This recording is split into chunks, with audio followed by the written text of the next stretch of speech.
Ay, ¿en serio? Sí. Siempre, siempre. Siempre. De verdad. Es que los electros son complicados de leer, Doc.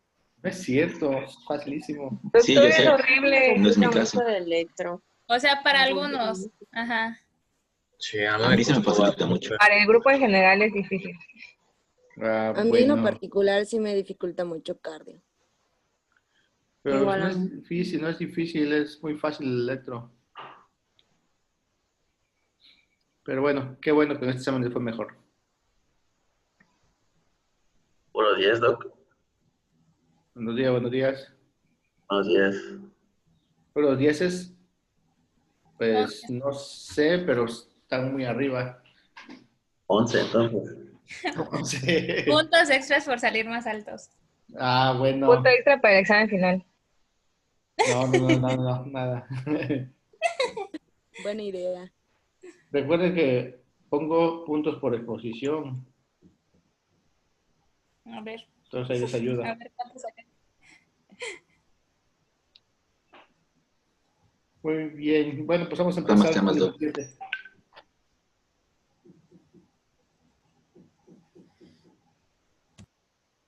¿Ya comenzamos?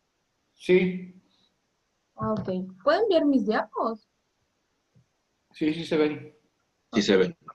gracias. Bueno, pues vamos a comenzar. Muy buenos días, tengan todos ustedes. El día de hoy vamos a ver trauma en el embarazo. Pues yo soy Xiomara López y pues vamos a comenzar. Bueno, es un tema efectivamente bastante corto porque realmente es todo lo que ya hemos visto anteriormente. Em, bueno, como introducción tenemos que el embarazo es un proceso que va a conllevar a un cambio, bueno, a muchos cambios en todos los sistemas, tanto fisiológicos y también cambios anatómicos, ¿no? Sin embargo, pese a estos cambios, la evaluación inicial y el manejo de un paciente traumatizada, embarazada, va a ser el mismo que tenga un paciente traumatizado. Entonces, ahí no diferimos en absolutamente nada, todo va a ser de la misma manera. ¿Qué puntos vamos a tener en cuenta? Aquí los mencioné. Bueno, tenemos que tener en cuenta que aquí hay dos personas importantes, ¿no? Van a haber dos pacientes, la madre y el feto. Bueno, habíamos dicho que el embarazo va a causar muchos cambios fisiológicos muy significativos y también alteraciones. Alteraciones, pues, en las relaciones anatómicas, ¿no? Estos cambios van a poder ser influenciados o van a poder influenciar a los pacientes embarazadas traumatizadas porque van a alterar los signos y los síntomas que se van a producir por alguna lesión. Entonces, ahí tenemos un punto importante, que los signos y los síntomas no van a ser iguales a los de una paciente traumatizada sin embarazo. Por lo tanto, entonces, el manejo y las respuestas a la reanimación pues van a ser un poco distintas, ¿no? O sea, en el sentido de que por estos cambios, ¿no? De igual manera, el mejor tratamiento para el feto es proporcionar la reanimación óptima de la madre. Más adelantito les voy a mencionar qué es una cesárea perimorte. Realmente el ATLS no lo menciona, o bueno, no es mucha información que se tiene al respecto, pero se dice, o bueno, el ATLS dice que la cesárea perimortem solo se realiza en pacientes embarazadas que hayan fallecido por otras causas que no sean un trauma, ¿no? Porque también vamos a ver en un momento que una lesión, cuando una paciente embarazada tiene una hemorragia, esta hemorragia va a, por ejemplo, que tenga una hemorragia de 1.5 o de 1500 mililitros, ¿no? Tiene una hemorragia y entonces tal vez la paciente no vaya a presentar los síntomas de choque, no va a presentar taquicardia en ese momento, ¿no? O sea, no va a ser de inmediato. Sin embargo, el feto sí va a sufrir, entonces el feto puede morir antes que la madre. Entonces, por eso realmente la cesárea perimortem no tiene un fin en este tema, ¿no? Un trauma en el embarazo. De igual manera, otro punto a recalcar es que toda mujer en edad reproductiva se va a considerar embarazada hasta que se demuestre lo contrario. ¿Y cómo se va a demostrar? Pues bueno, puede ser en una ecografía pélvica o una prueba de embarazo. Pero toda mujer que nos llegue con trauma va a ser embarazada hasta que se demuestre lo contrario. De igual manera, aquí no lo puse, pero lo voy a mencionar. Si requerimos una evaluación radiológica, bueno, ya sabemos, ¿no? Que las evaluaciones, o bueno, los rayos X están contraindicados en una mujer embarazada. Sin embargo, ante la necesidad de hacer un estudio radiológico, no se debe de obviar. Porque, por ejemplo, en una fractura pélvica, ahí tenemos que comprobar que sí existe una fractura pélvica para poder continuar con el manejo.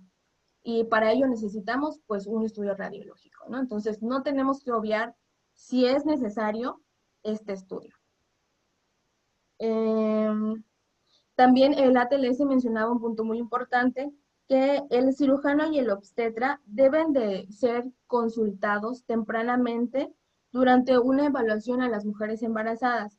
En dado caso que no haya estos dos personales de salud, entonces se debe de trasladar a un centro de trauma. Bueno, comenzando con las diferencias anatómicas, creo que esto ya lo conocimos un poquito, ¿no? Sin embargo, vamos a recordarlo, ¿no? Entonces, en el útero, ¿qué va a haber? Pues bueno, el útero va a ser un órgano intrapélvico hasta aproximadamente la semana 12 de gestación, o sea, va a estar en la pelvis, ¿no? Ya en la semana 20, el útero va a expandirse y va a llegar hasta el ombligo, como podemos ver en esta imagen, ¿no? A la semana 20 ya llega al ombligo, y de la semana 34 a la 36 ya va a estar por el margen costal. ¿Y qué pasa con los intestinos? Pues bueno, estos se desplazan hacia arriba, se desplazan cefálicamente, ¿no? Y se van a ubicar en la parte superior del abdomen. Entonces, ¿qué vamos a tener por esta parte, ¿no? El resultado de este desplazamiento en la parte superior del abdomen, vamos a tener que, pues, el intestino, pues, va a estar mucho más protegido ante un trauma abdominal cerrado, pero el útero y su contenido, o sea, el feto y la placenta, van a quedar más vulnerables, ¿no? Entonces no hay que olvidar eso. Pero ante un trauma penetrante en el abdomen superior, vamos a tener lesiones intestinales complejas por este evento de desplazamiento que ya les expliqué.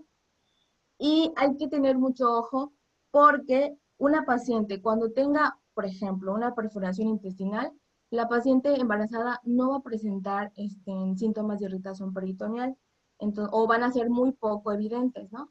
Van a ser poco evidentes. Y hay que tener mucho ojo ahí, ¿no? ¿Qué otras diferencias anatómicas podemos encontrar? Pues bueno, en el primer trimestre, el útero pues va a ser de paredes gruesas, porque todavía no se ha estirado lo suficiente. Va a ser de tamaño limitado y pues va a estar dentro de la pelvis, ¿no? ¿Qué pasa en el segundo trimestre? Pues bueno, obviamente ya va a ampliarse un poco más, sus paredes ya no van a ser tan gruesas y pues bueno, más allá de su ubicación intrapélvica, va a estar, ya se va a expandir, ¿no? ¿Qué va a pasar con el feto en el segundo trimestre?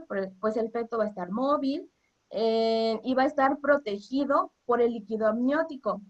Pero aquí hay que tener mucho cuidado también, porque si durante un traumatismo el líquido amniótico pasa al espacio intravascular materno, entonces vamos a causar o podría causar una embolia de líquido amniótico o una coagulación intravascular diseminada. Entonces, eso pasaría si hay un traumatismo, ¿no? En el tercer trimestre, ¿qué sucede? Pues bueno, el útero va a ser grande y obviamente en las paredes, porque ya se expandió mucho, las paredes pues van a ser mucho más delgadas. Y bueno, en la cuestión de las fracturas pélvicas, lo que les mencionaba, en etapas tardías, hay que tener mucho cuidado porque puede haber una fractura de cráneo o una lesión en el feto. Esto es porque, pues bueno, el feto se va a encajar, supongamos, ¿no? Existe una presentación cefálica, ¿no? Entonces la cabeza se va a encajar, va a estar en la pelvis y pues el cuerpo va a estar expuesto en el reborde de la pelvis. Entonces al tener una fractura pélvica, pues ahí vamos a tener una fractura, bueno, podríamos tener una fractura de cráneo, ¿no?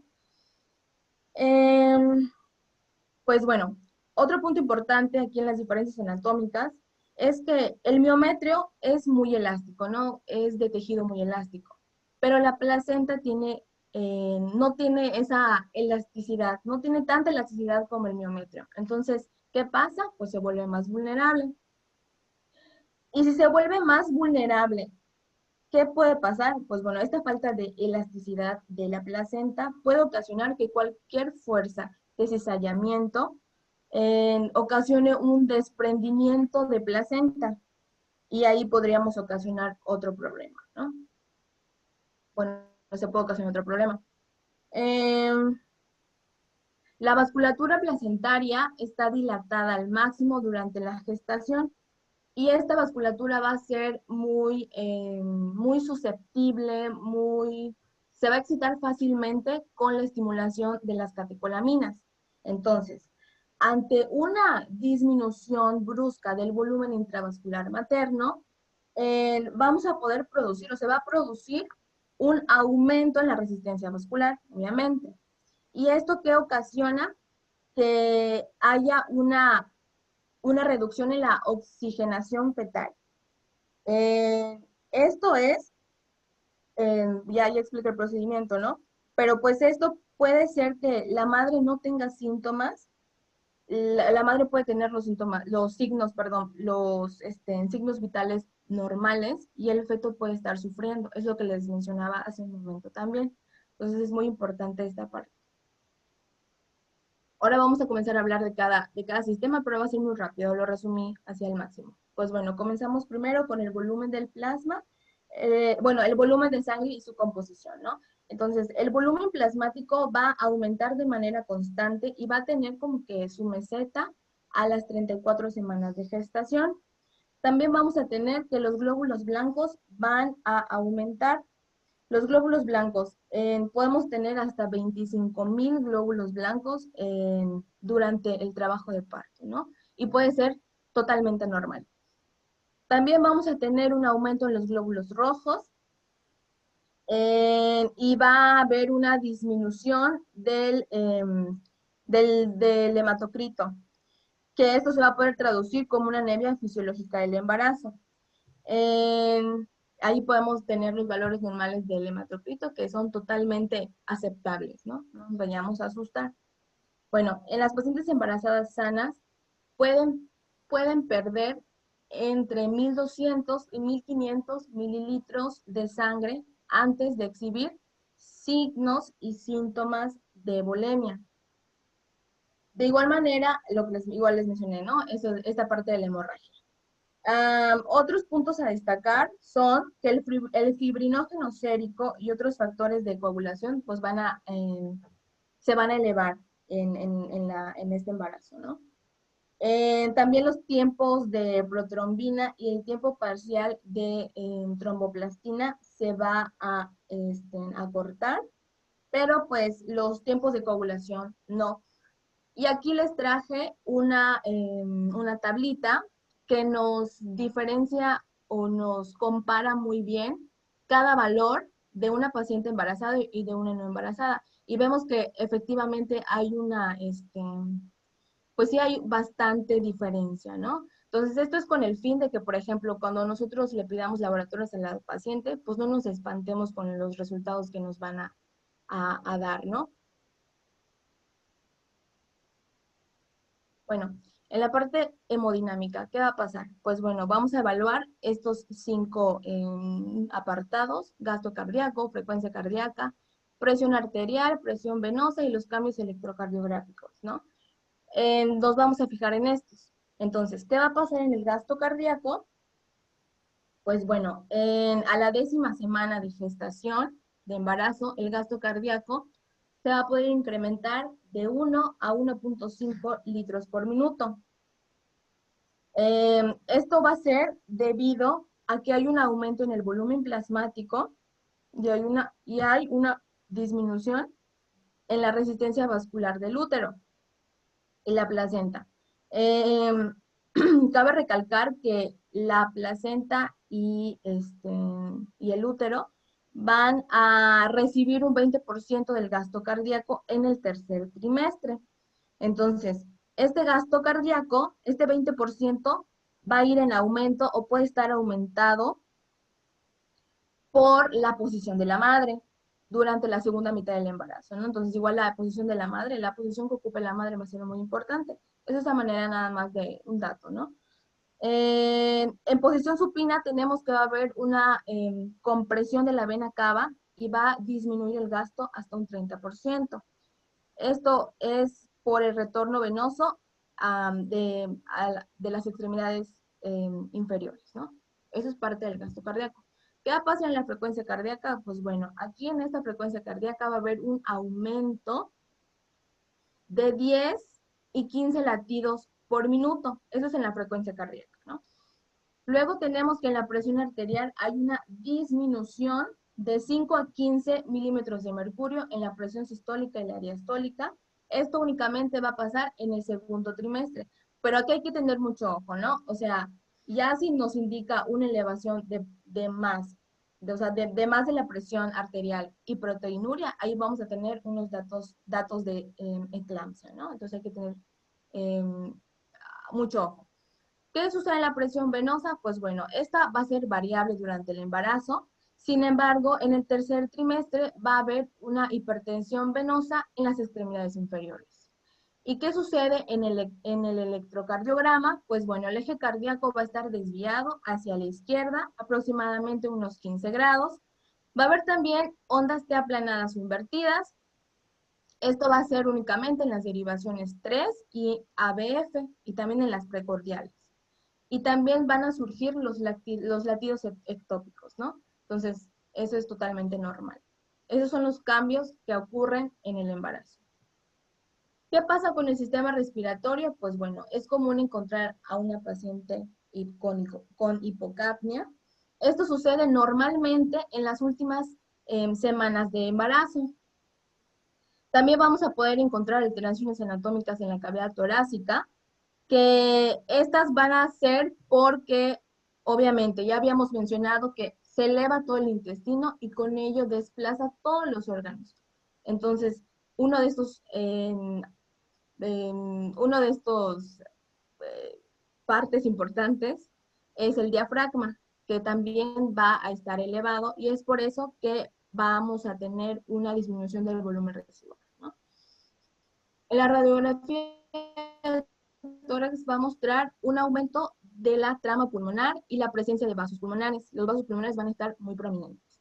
También, bueno, aquí esa manera también de dato, ¿no? Si vamos a necesitar colocar un tubo de tórax, lo debemos de colocar en la posición más alta para poder ingresar a la cavidad, para evitar ingresar a la cavidad abdominal.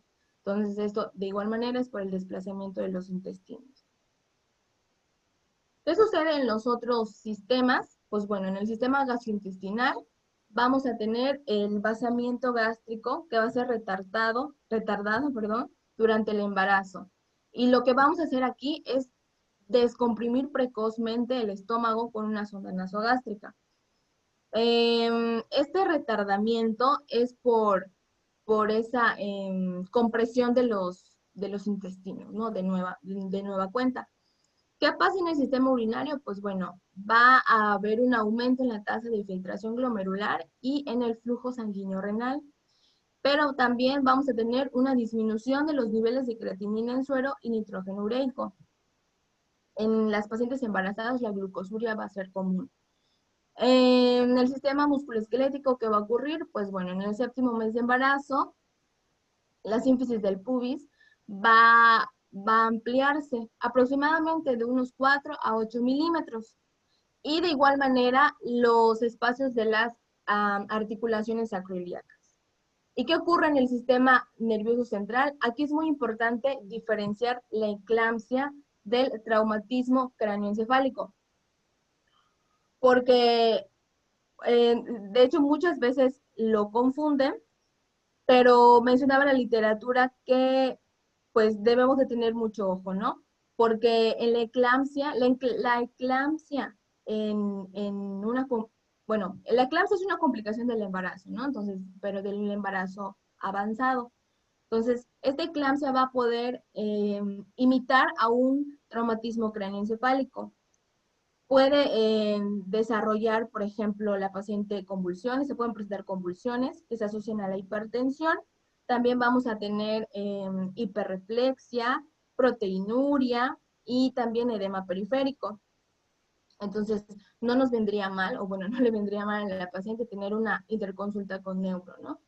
Para nada más para cerciorarnos del diagnóstico. Bueno, ahora ya, entrando al tema, ¿no? Bueno, vamos a tener distintos tipos, o bueno, distintos mecanismos de lesión.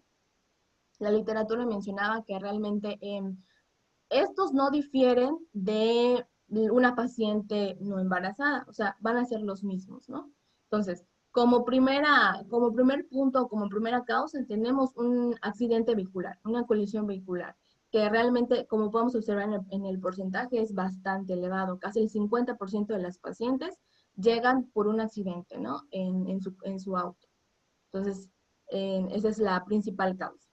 También puede ser por una caída, también es bastante común con un 25%, agresión también un 18%, una lesión por arma de fuego un 4% y también por quemaduras, que eso pues realmente ahí tiene muy poco porcentaje, ¿no? Casi no sucede, sin embargo, sí hay casos. Bueno, vamos a tener que va a haber dos tipos de traumas, el trauma cerrado y el trauma penetrante, como ya lo habíamos visto. El trauma cerrado va a ser el más común, con un 91%, y el penetrante, pues bueno, ahí va a ser por lesión de arma de fuego, por arma blanca y escopeta. Y ahí tenemos los porcentajes, ¿no? Del penetrante, pues va a ser un 9%, y de ese nuevo 9% se desprende, ¿no? Una parte, que es el 73%, va a ser por lesión de arma de fuego, el otro 23% por una lesión de arma blanca, y el siguiente por una lesión de escopeta. Entonces, recalcando, tenemos dos tipos de mecanismos de lesión, dos tipos de trauma. Trauma cerrado y trauma penetrante. En el cerrado vamos a poder tener la presencia de contusiones externas o vamos a tener ahí abrasiones en la piel, ¿no? Como que la piel se raspa, se queda eritematosa, etcétera, ¿no? Entonces va a ser un trauma cerrado. Aquí lo que lo va a proteger va a ser la pared abdominal, el miometrio y el líquido amniótico. Estos van a proteger al feto, ¿no? La literatura también mencionaba que muchas veces el líquido amniótico absorbe la energía, absorbe esa fuerza, entonces hace que pues se proteja, ¿no? El trauma penetrante es otro tipo de lesión, de lesión, ¿no? Entonces aquí vamos a tener la musculatura uterina densa en el embarazo, puede absorber una gran cantidad de energía de los objetos penetrantes. Aquí el pronóstico del feto vamos a tener que es bastante malo cuando se penetra el útero. Entonces, aquí hablamos del feto, ¿no? Pero también puede ser de la madre si la lesión penetrante fue en el abdomen superior, ¿no? Ahí podemos tener también una complicación muy seria con la mamá. Bueno, ahora, ¿cómo lo vamos a evaluar? Pues bueno, es muy importante evaluar y reanimar a la madre primero y ya luego al feto, antes de realizar la revisión secundaria a la madre. En la madre, ¿qué vamos a tener en cuenta? Pues bueno, la vía aérea, la ventilación, la oxigenación adecuada y el volumen circulatorio. Sobre estos puntos nos vamos a ir. Si se requiere soporte ventilatorio, pues adelante, vamos a poder intubar a las pacientes embarazadas. Decía también que para aliviar este aumento de presión de la vena cava inferior, entonces vamos a desplazar a la paciente, bueno, vamos a desplazar manualmente el útero hacia el lado izquierdo. Esto con el objetivo de disminuir o aliviar la presión sobre la vena cava, ¿no? Inferior. De igual manera, si se va a requerir una inmovilización de la columna en posición supina, vamos a rotar en bloque a la paciente de unos 15 a 30 grados. Es decir, vamos a elevar del lado derecho a la paciente unos 15 centímetros. Y la vamos a dejar en esa posición. También vamos a iniciar la reanimación con soluciones cristaloides y precozmente con sangre de tipo específico para apoyar la hipervolemia fisiológica del embarazo, ¿no? También vamos a usar vasopresores, sin embargo, estos son la última opción, porque decía que pueden ocasionar una hipoxia fetal, ¿no? Y en los, perdón, y en los laboratorios vamos a tener muy en cuenta el fibrinógeno. Te lo puse aquí a un ladito. Eso es en cuestión de la madre, eso es lo que le vamos a realizar a la madre. Recuerden, primero la madre y luego es el feto. Ahora, el feto, ¿en dónde nos vamos o en qué situaciones vamos a fijarnos? Pues bueno, primero es muy importante, eso no debe de faltar, un examen abdominal. Siempre lo debemos de hacer, ¿no?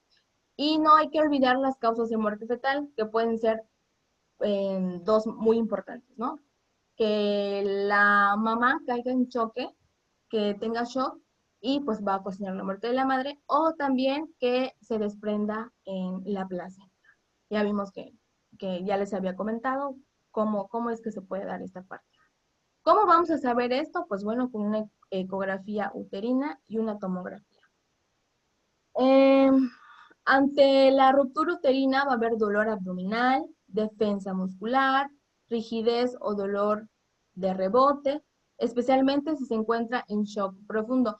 Cuando tengamos estos síntomas, vamos a poder sospechar de una ruptura uterina. Y bueno, inicie la reanimación con... no, este no iba, perdón. No, esos dos, de cuadritos, me pasó, perdón. Olvidémoslo. Vamos a la parte de abajo que nos dice, las pacientes sin factores de riesgo de pérdida fetal, esta es muy importante porque las vamos a monitorear 6 horas continuas. Y a las pacientes que tengan factores de riesgo, ahí a ellas va a ser por un día completo, por 24 horas.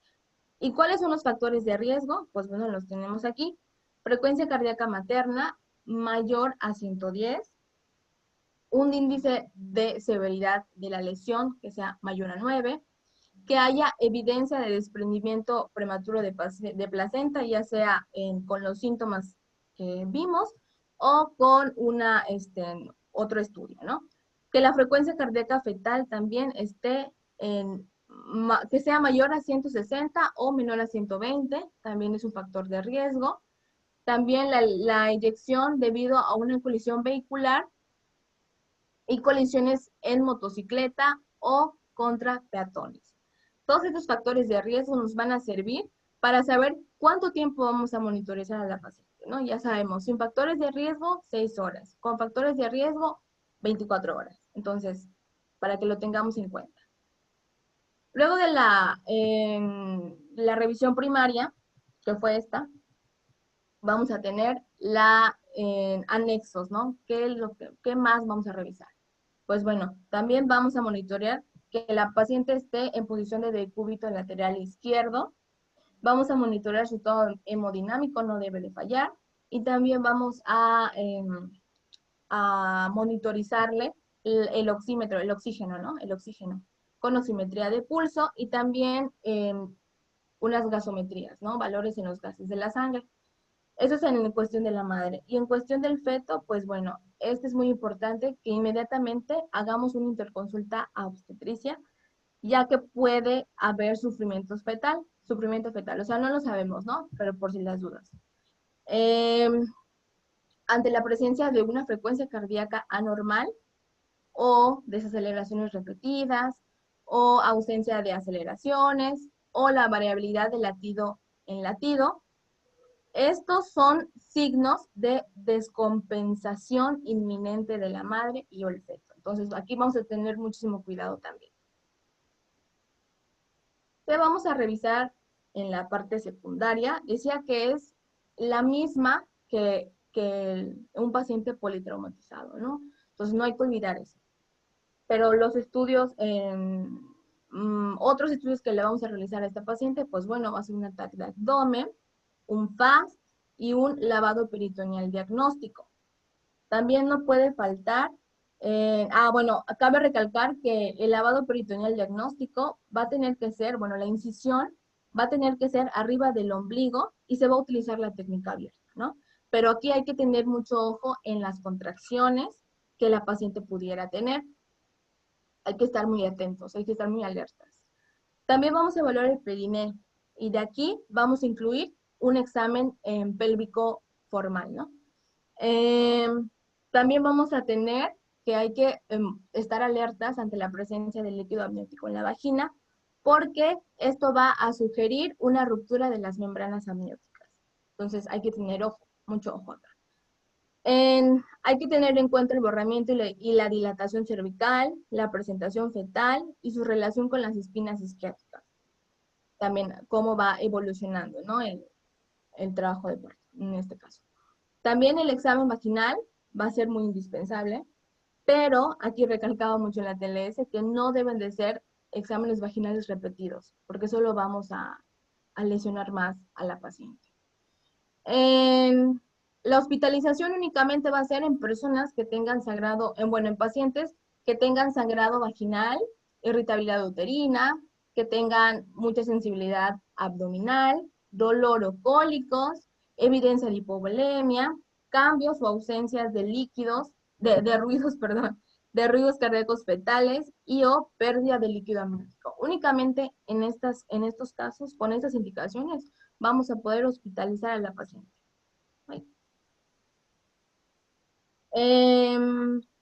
Hay que tener en cuenta también, bueno, ya les había mencionado, una interconsulta a obstetricia cuando se sospeche que exista un problema uterino más grave y más específico. El desprendimiento prematuro de la placenta extenso o una embolización del líquido amniótico nos va a indicar o va a ser sugestivo de una coagulación intravascular diseminada. También es importante evacuar urgentemente el útero y reemplazar las plaquetas, el fibrinógeno y los otros factores de coagulación. Esto solo se hace en dado caso que sea necesario, que lo requiera la paciente. Si no, pues no lo hacemos.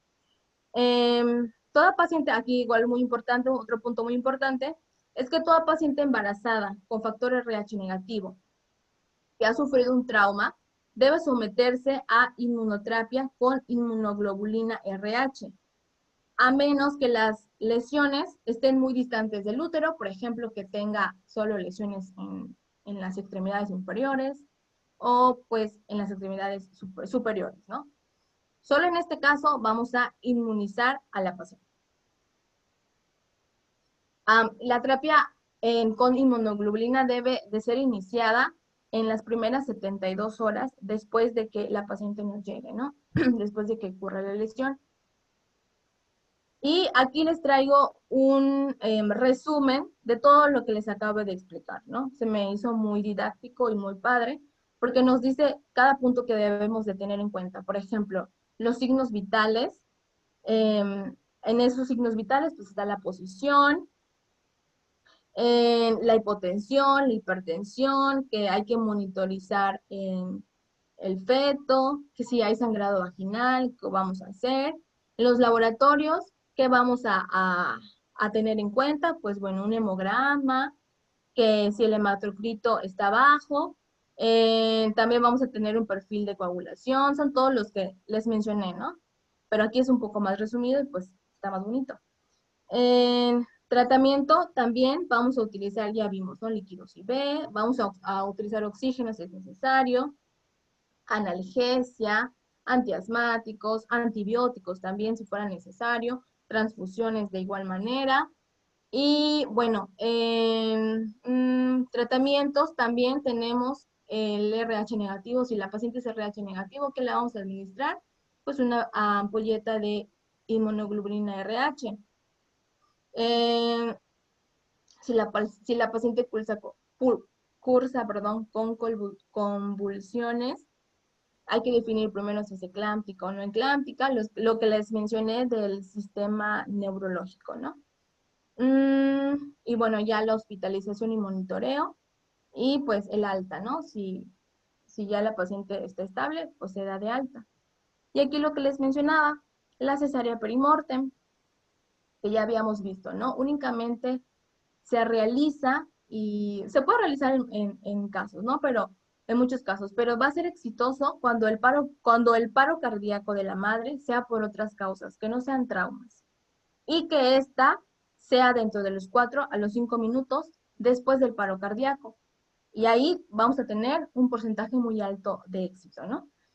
Si la paciente falleció por una hemorragia debido al trauma, entonces ahí ya de plano ni lo hacemos, porque es muy probable que ese niño, ese feto, haya fallecido más de 10 minutos, más de 5 minutos, ¿no? Entonces, pues no vamos a tener éxito, ¿no? Si se requiere salvaguardar la vida del feto.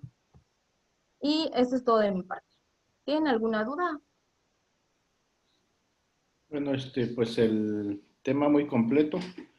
Realmente se abarcaron todos los puntos. Nada más vamos a hacer como un resumen de todo. La paciente embarazada, realmente el manejo en trauma es muy similar al paciente no embarazada. La única diferencia es que estamos hablando de una paciente hiperdinámica. ¿De qué se trata eso? Pues que es una paciente que tiene mayor volumen sanguíneo, mayor gasto cardíaco, una disminución en la creatinina, mejor función renal. Entonces, cuando existe el trauma y existe la hemorragia, realmente la paciente, para que te llegue en choque, o sea, para que llegue chocada, debería perder mucha sangre, porque el volumen que tiene es mucho mayor. Entonces, si pierden 2 litros, de hecho no hay alteración hemodinámica en la paciente. Entonces uno piensa, bueno, la paciente no está chocada, tiene buena presión, está reactiva, neurológicamente íntegra, pero realmente perdió bastante sangre. Entonces hay que saber eso, que la paciente embarazada, el riesgo que nos haga choque hipovolémico pues es bajo, porque ellos soportan mucho. En cuanto a la función renal, siempre la mujer embarazada va a tener una creatinina por abajo de 0.9. Siempre está por abajo de 0.9, eso significa que su función renal está excelente. Si la tienen con uno de creatinina, sospechen que tenga falla renal la paciente embarazada. Entonces, aquí el riesgo es que una paciente que ustedes no detecten que tiene una hipovolemia, puede hacerles falla renal, choque hipovolémico severo, si ustedes no se dan cuenta a tiempo. Entonces, la paciente que llega embarazada, inmediatamente hay que tratar a la paciente antes que al producto. Siempre es manejo de la paciente y su estado hemodinámico para que el producto le vaya bien. No nos preocupamos ahorita porque el bebé esté bien. Primero vamos a estabilizar a la mamá, la presión arterial, el flujo sanguíneo, las heridas que tenga. Hay que evitar la hemorragia.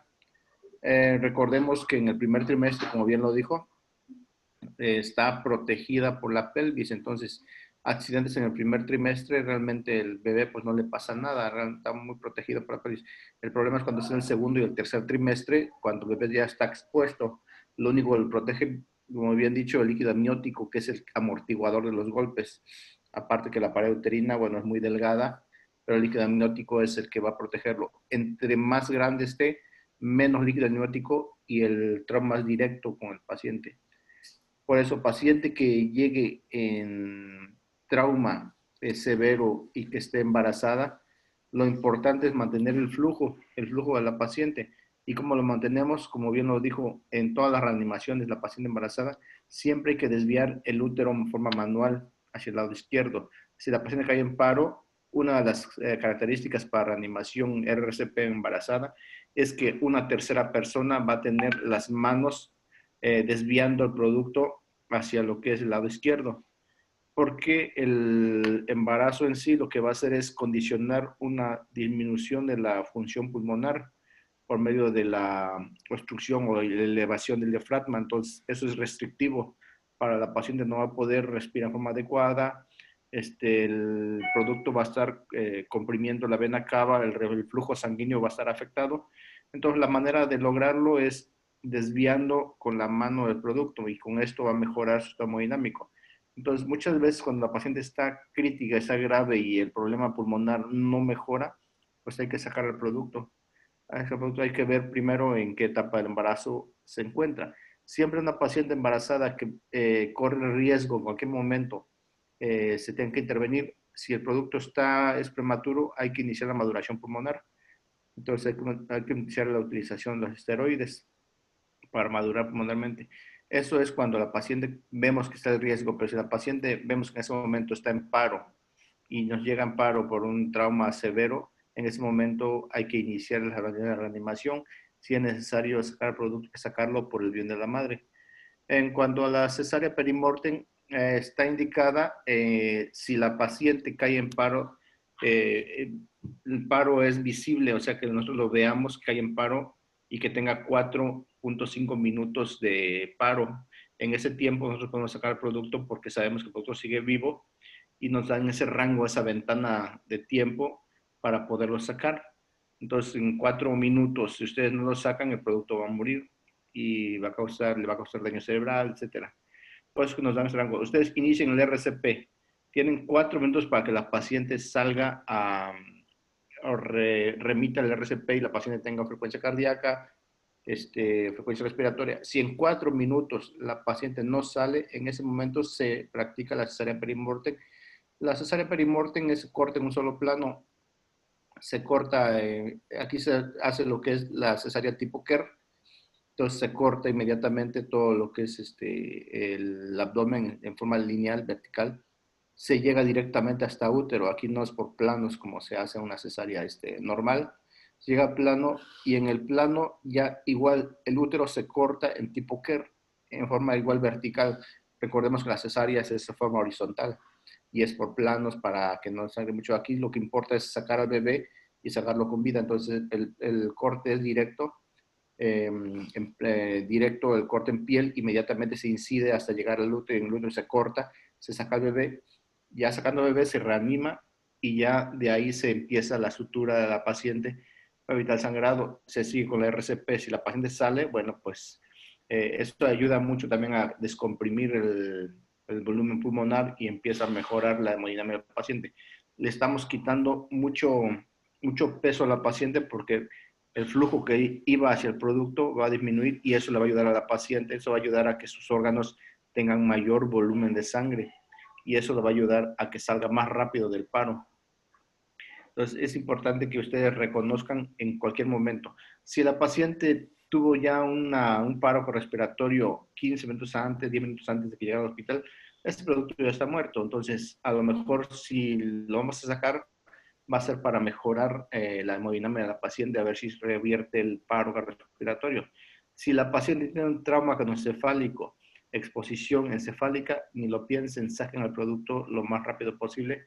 No estén esperando que salga del paro porque ese paciente no va a salir del paro. Aunque ustedes le den una reanimación, no va a salir, tiene un daño cerebral severo. Entonces, lo único que les queda es sacar el producto y que viva el producto. Entonces, aquí la decisión, no es como en las películas de que salvo a la madre, salvo el producto. No es cierto, eso no existe. Aquí se salva a la madre primero y el producto en forma secundaria se va a salvar si su estado hemodinámico es adecuado. Si la madre está muy mal y vemos que no hay una buena resolución y que se va a morir, pues salgan al producto por lo menos. si la madre tiene restricción para poder vivir y el producto en ese momento está condicionando que ella no viva de forma adecuada, pues adelante, saquen al producto para que la madre restituye. Entonces, en esta forma es un poco egoísta en decir, bueno, quiero que salga la madre y el producto, pues ni modo, se va a morir. Pero es decisión médica. Aquí es salvo al principal, a la madre. Porque si yo salgo el producto y la madre se muere, pues en primera la madre, todas madres dirían, pues yo prefiero que salga mi hijo, pero aquí es la decisión médica. La decisión médica es salvar a la madre y al producto pues hay que ayudarlo en forma secundaria. No sé si me faltó abordar algo más sobre trauma en embarazo, algo, una pregunta que tengan. No, doctor, gracias. De eso que dice, por ejemplo, he escuchado que igual los obstetras dicen, ¿no? Que una madre que salvas puede tener otro hijo, pero si salvas vamos, al feto, al bebé, pues no va a tener otra mamá. Sí, realmente es difícil la decisión para los familiares en cuando aquí le pasa en las películas, por ejemplo, les preguntan, ¿quién cree que salve, a la madre o al hijo? Y tiene que decidir, pero aquí no, aquí es decisión médica. Salvo a la madre y dame de producto. Un día me tocó el caso de una paciente que llegó con crisis hipertensiva, preeclampsia y tuvo muerte cerebral. Llega al hospital y pues tiene muerte cerebral y el producto pues seguía vivo, ¿no? Entonces le digo al padre, pues mire, la madre ya murió, el bebé sigue vivo, lo vamos a sacar. Y él lo que contestó fue, yo ya tengo 5 hijos, yo quiero a mi esposa viva, el niño pues como sea, bueno, si vive o muere, pero lo que me interesa es mi esposa. ¿Quién me va a ayudar en la casa? ¿Quién nos va a cuidar? ¿Quién va a estar conmigo mientras yo voy a trabajar? Entonces ahí se queda así como que chingo, o sea, tan valiosa es la madre, pues sí, puede tener más hijos, como dice, pero bueno, es una decisión dura de elegir por parte del familiar. Sí, doctor. Doctor, y en caso de que llegue solo la paciente, o sea, sin familiar, nosotros ya elegimos, ¿no? O sea, si la madre está mejor o si el feto está mejor. Ok, si llega sola familiar, que comúnmente llega sola, muchas veces no hay familiar, porque son accidentes automovilísticos, accidentes de autobuses. Aquí lo que toma la decisión es el médico. Aquí recordemos que nuestra obligación es salvaguardar la vida. Si tú puedes salvaguardar la vida de los dos, adelante, pero la prioridad es salvaguardar la vida de la madre. La prioridad. Secundariamente vas a salvar la vida del producto. Si la madre ya perdió la vida y este producto sigue vivo, salva el producto. Entonces, así es la cadenita. Doctor, igual no sé si es importante recalcar lo de, pues, la madre que sienta los movimientos fetales, ¿no? Porque me acuerdo que una paciente una vez la atendí que tenía una caída de motocicleta y se le puso muy rígida, su abdomen se le puso muy rígido, no sé si tenía una contracción sostenida o qué. Y también decía que no sentía que se moviera su bebé. Yo creo que es por el estrés del momento y todo eso. Sí. De hecho, en toda paciente, como bien lo dijo, toda paciente que llegue al hospital con trauma, embarazada, la obligación es hacerle un ultrasonido. Nuestra obligación es hacer ultrasonido para valorar viabilidad fetal, primero que esté vivo, que tenga frecuencia, la otra, valorar la placenta, si está bien pegada, si no hay desprendimientos. La otra es evaluar el ILA, el índice líquido amniótico, cuánto se encuentra y cómo está. Entonces aquí lo que nosotros tenemos que evaluar son 3 parámetros, vivo, placenta e líquido amniótico. Entonces, estos 3 parámetros puedes decir, ¿sabes qué? No tiene líquido amniótico, entonces está perdiendo líquido amniótico por alguna parte. Entonces, aquí el paciente inmediatamente va a entrar a estabilizando a la madre en la cesárea. Si es que la madre está estable. Ok, pero bueno, supongo que si hace ultrasonido está estable, por eso es que se le hizo el ultrasonido. La otra es evaluar la habilidad cardíaca, la frecuencia cardíaca. Muchas veces hay contusión miocárdica del bebé, llega el producto, choca con el volante, hay una contusión del producto. Entonces hay sufrimiento fetal, ya sea porque se dañó el corazón, el cordón umbilical, desprendimiento de placenta, disminución de flujo. Todos esos pacientes pasan inmediatamente a cesárea si la paciente es estable. Si la paciente es inestable y está en paro, se hace la cesárea perimortem. Okay. ¿Alguna otra pregunta que tengan? Y en cuanto a la radiografía, sí es muy necesaria, es riesgo-beneficio, porque algunos radiólogos dicen que pues no se puede hacer y así, ¿no? Recuerdo que había una paciente que necesitaban hacerle, pero esa era por un tumor. Entonces la radióloga dijo que no se podía. Pero en caso de trauma sí sería riesgo-beneficio. Ok, la radiografía en embarazo ya se volvió un mito. Antes, la embarazada ni se acercaba a la placa de rayos X. Después del tercer trimestre, el producto está formado al 100%. Entonces, ¿qué es lo que ocasiona los rayos X? Malformaciones. Si tú tomas una placa en el primer trimestre, hay muchísimo riesgo de que haya malformación congénita, que no se forme bien algún órgano. Pero el tercer trimestre, el embarazo ya está formado completamente el producto, la radiación no le va a hacer ningún daño. Si está a término, incluso a término, cuando tú quieres evaluar el producto, si no sabes si está cefálico, ¿cómo se llama? Pélvico. Entonces, la clínica, las maniobras de Leopold muchas veces las haces y te queda la duda, dices, no sé, mejor le tomo una placa. Entonces, está indicada la placa, puedes ir a tomarle la placa, igual para hacer si hay un buen índice cráneo, ¿cómo se llama? Índice craniopélvico, bueno, se lleva el gineco, se acordarán, el índice para ver si el producto puede pasar por el canal pélvico, si no hay una desproporción cefalopélvica. Entonces le toma la placa a la pelvis para evaluar eso. Y eso se miden y ya veamos si el producto va a pasar o no va a pasar. Pero entonces la placa radiográfica ya es un mito de que le pasa algo a la paciente. Entonces muchos radiólogos, por flojera de no querer tomar la placa, te dicen, no, es que está embarazada, no le voy a tomar la placa. Entonces no pasa nada. De ese trimestre ya no pasa nada. Y que fuera, por ejemplo, un TCE, doctor, las tomografías que... Si estuviera estable, como digo, si estuviera estable la paciente, sus signos vitales estables, la paciente no no tuviera paro, no requiriera mayor intervención, o bien incluso si está intubada pero está estable, se puede pasar a tomografía con toda la confianza. Se pasa a tomografía para evaluar el estado neurológico del cráneo, del cerebro, a ver si no hay una hemorragia epidural, subdural, que requiriera una intervención. Sí se puede hacer siempre y cuando la paciente ya está estabilizada. No se puede llevar a paciente a una tomografía si está con hipotensión, bradicardia o esté en paro. Entonces, no, primero hay que estabilizarla y luego la tomografía. Y el ultrasonido, doctor, por ejemplo, el FAST, para ver si tiene trauma de abdomen, pues, no sé, está muy difícil, ¿no? No, ese es rápido porque el ultrasonido lo puedes hacer en urgencias.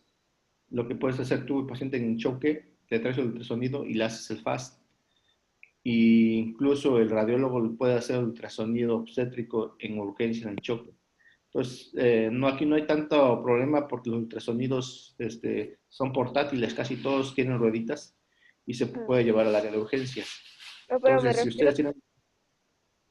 por la Ajá. anatomía, o sea, de que, pues, primero está el útero y el bebé. ¿Cómo lo...? Ok. Si tú quieres descartar alguna hemorragia abdominal por medio de ultrasonido, se puede hacer porque realmente el líquido amniótico te da resolución. Te da resolución, puedes ver el producto, pero también puedes ver los órganos. Entonces recuerden que entre más líquido haya, mejor resolución para ver los ultrasonidos. Okay. Por eso siempre piden la vejiga llena, porque con la vejiga llena se puede ver mejor los órganos. Sí se puede. Gracias. ¿Hay alguna otra pregunta que tengan?